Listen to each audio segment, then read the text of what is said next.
Much like the coronavirus, mental illness doesn't discriminate. However, studies show culture and race can affect access to treatment for the virus and treatment for mental illness. July is Minority Mental Health Awareness Month, and July 2020 has been like no other. We have a deadly pandemic, protests over policing in America, unemployment, food insecurity, and widespread fear. In another WAVY TV10 Courageous Conversation, how NAMI Coastal Virginia is throwing a lifeline with help from some familiar faces. Coastal Virginia, with all its splendor, is under the glare of social unrest and an unrelenting deadly pandemic that has exposed wide-ranging disparities. The National Alliance on Mental Illness is on high alert this summer, concerned the stress of it all could topple an already vulnerable population, minorities with mental illness. According to NAMI, 15% of Asian adults, 16% of Black adults, and 17% of Latinx adults suffer from mental illness. To sound the alarm, the Alliance's Minority Outreach Committee this month adopted a different approach. A virtual conversation didn't feature PhDs and MDs who are experts on mental illness.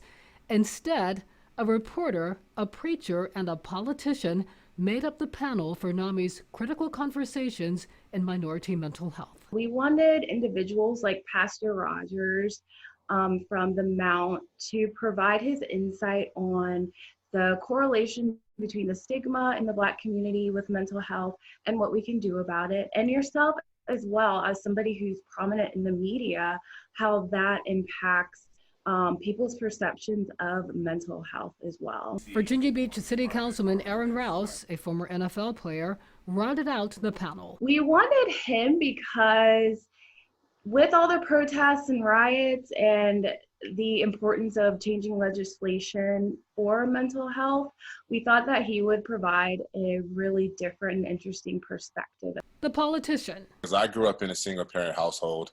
My mother raised four of us by herself, and my father is currently incarcerated. He's been in jail for quite some time now. I never saw those elected officials. I never saw those elected officials who make the decision about how the allocation of resources really can help a community thrive, or keep a community disadvantaged. The preacher. The reality is we are mind, body, soul, and spirit.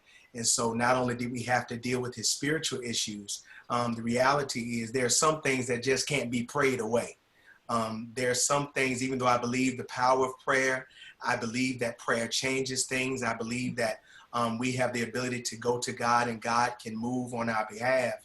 I also believe that there are moments when we need to really seek counseling from those who have been trained to do so. And the reporter shared stories about how the crack cocaine epidemic destroyed entire communities. The stories remain untold on how many men, women, and children fell through the cracks because of mental health disorders that were never diagnosed or treated. This is the story that we need to tell today. The Saturday morning Critical Conversation generated NAMI's largest virtual audience to date. So we decided, NAMI Coastal, that we would like to have these critical conversations on a quarterly basis because we had such a huge turnout. We didn't get to speak about policing and mental health, and that's something that a lot of people are interested in. The NAMI helpline is available Monday through Friday from 10 to 5 p.m. Call 757-499-2041. If you would like to see the July NAMI conversation in its entirety, head to wavy.com for more information.